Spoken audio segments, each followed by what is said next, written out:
Seperti puzzle yang terdiri dari ribuan potongan kecil. Setiap potongan ini mewakili molekul yang harus berkaitan untuk menciptakan solusi sempurna. Inilah yang dilakukan oleh molecular docking, mencari kecocokan antara dua molekul secara biologis.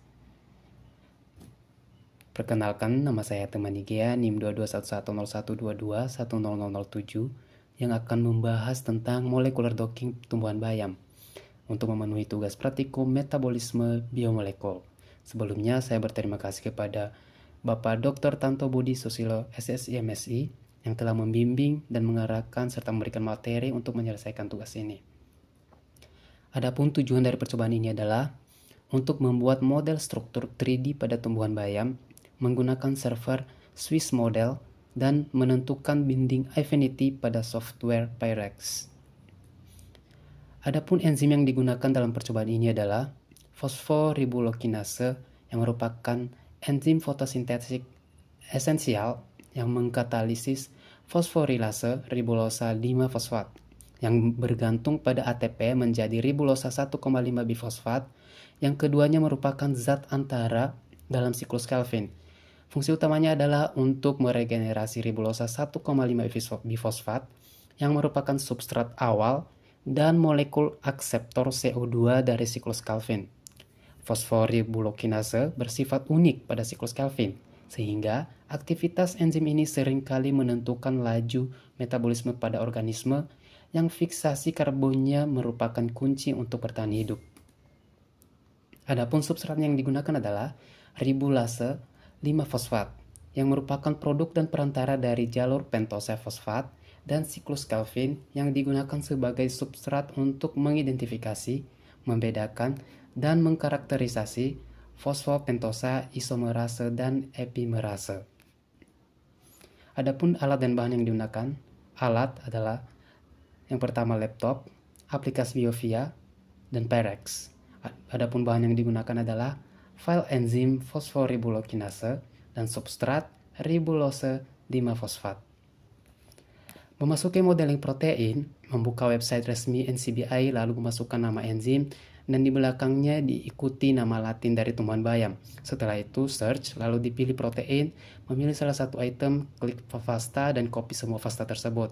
Kemudian dilanjutkan dengan modeling, menggunakan website Swiss Model, masukkan FASTA yang telah di copy dan kemudian klik build model.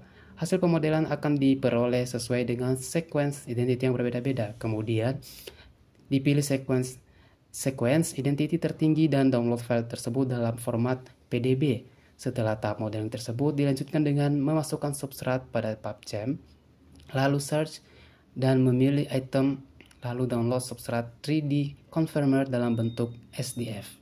Kemudian lanjut ke tahap prosedur kerja. Yang pertama adalah preparasi. File hasil modeling format PDB dibuka dan memunculkan protein seperti ini. Lalu ditambahkan dengan klik chemistry, hidrogen, dan ADD polar. Kemudian disimpan protein yang telah ditambahkan nitrogen. Kemudian adalah docking. Klik kanan pada layar, kemudian log molekul. Kemudian pilih file dari Biovia, kemudian klik kanan pada file tersebut. Pilih autodock, lalu klik make makromolekul. Kemudian pilih open babel. Lalu masukkan substrat yang telah di-download, kemudian klik kanan pada formula, minimize, selected, lalu close. Klik kanan pada formula dan pilih convert selected to octodot ligand. Kemudian setelah itu diklik Vina Wizard, select molekul dan diklik ke ligand, kemudian forward, maximize, lalu forward kembali. Hasil docking akan menunjukkan binding affinity yang merupakan nilai kestabilan kompleks yang terbentuk antara ligand dan target. Adapun hasil dan pembahasan. Hasil pemodelan menggunakan Swiss Model menunjukkan 4 model dengan sequence identity yang berbeda-beda. Swiss Model memberikan persentase identitas antara sequence protein target kita dengan sequence template yang digunakan.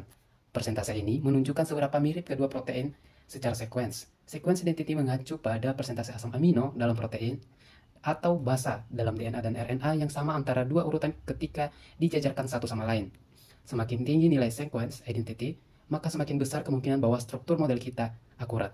Kemudian ada Q-min. Q-min adalah metrik gambaran umum yang mengenai seberapa stabil dan realistis model yang dihasilkan. Nilai yang berada pada kisaran 0 mendekati 1 memiliki kualitas yang baik dan akurat dalam mempresentasikan struktur asli protein. Dan nilai kurang dari negatif 4 memiliki kualitas yang sangat buruk. Dari hasil percobaan ini dia dapatkan Q-min sebesar 0,81 yang tergolong sangat baik. Kemudian ada Z-score yang digunakan untuk mengevaluasi seberapa jauh suatu nilai atau data yang berbeda dari rata-rata dalam suatu sampel atau populasi, di mana Z-score yang berada pada rentang 0,5 sampai 1, di mana nilai atau data tertentu berada sekitar setengah hingga satu deviasi standar di atas rata-rata dalam sampel atau populasi yang diamati. Kemudian ada mole probability score, yang merupakan skor gabungan yang memiliki kualitas model protein berdasarkan beberapa metrik, seperti class score, Ramachandran plot, dan Rothamer outliers, di mana skor ini berkisar antara 0, yang merupakan terbaik, hingga yang kelima terburuk. Dalam percobaan ini diperoleh 1,81, yang menunjukkan bahwa model ini cukup baik, meskipun masih ada beberapa area yang harus ditingkatkan. Kemudian ada class score. Class score ini merupakan ukuran dari classes atau tabrakan atom-atom yang tidak seharusnya terjadi dalam model struktur protein.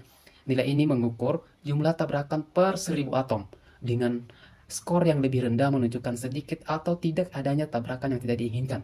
Berdasarkan hasil modeling, class score yang diperoleh adalah sebesar 2,35, yang menunjukkan jumlah tabrakan yang relatif rendah, menandakan bahwa struktur model sudah cukup optimal, meskipun masih ada beberapa atom yang bertabrakan. Kemudian ada Ramachandran favorite, yang ini menunjukkan persentase sudut torsional P dan Psi yang berada dalam wilayah yang disukai pada plot Ramachandran, yang merupakan indikator stabilitas konformasi. Pada model ini diperoleh 92,85% sudut yang berada di daerah yang diharapkan, yang menunjukkan struktur yang baik secara keseluruhan. Persentase ini harus mendekati atau melebihi 90% untuk menunjukkan model yang sangat baik. Kemudian ada Ramachandran outliers, yang merupakan menunjukkan residu yang memiliki sudut torsional di seluruh wilayah, yang di luar wilayah yang disukai atau diperbolehkan pada plot Ramachandran.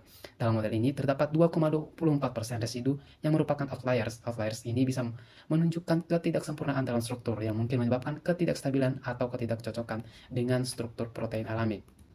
Kemudian ada Ramachandran plot, yang merupakan grafis yang digunakan untuk memvisualisasikan kemungkinan konformasi sudut torsional P dan Psi pada asam amino dalam protein. Pada plot ini sumbu X atau horizontal menunjukkan P dan sumbu Y-nya adalah Psi, yang dimana setiap titik pada plot mewakili residu asam amino dalam struktur protein dan sudut torsionalnya. Pada modeling ini menunjukkan hasil yang bagus, di mana asam amino tersebar pada daerah 1 dan daerah 2, yang merupakan daerah yang disukai. Wilayah ini umumnya terkait dengan struktur sekunder seperti helix alfa dan lembaran beta. Pada daerah 3 terdapat beberapa asam amino, namun daerah ini masuk dalam daerah yang diperbolehkan. Sedangkan pada daerah 4, yakni daerah yang tidak diperbolehkan, namun terlihat juga beberapa asam amino. Hal ini menunjukkan bahwa persebaran asam amino pada daerah yang tidak diperbolehkan di plot Ramachandran umumnya disebabkan oleh adanya sterik antara atom-atom dalam rantai samping asam amino atau konfigurasi sudut ikatan P dan ikatan Psi yang tidak stabil secara energetik. Sehingga dalam hal ini beberapa asam amino mungkin memiliki sifat kimia yang serupa, sehingga perubahan kecil dalam urutan asam amino tidak mengganggu interaksi antara struktur protein secara besar. Kemudian ada C-beta deviations, yang merupakan ukuran dari penyimpangan pada atom karbon beta di dalam model. Penyimpangan ini bisa menandakan adanya masalah dalam posisi rantai samping asam amino yang dapat mempengaruhi stabilitas struktur. Dalam model ini terdapat 22 deviasi C-beta yang menunjukkan adanya beberapa ketidaksesuaian dalam struktur rantai samping yang mungkin perlu diperbaiki untuk meningkatkan keakuratan model.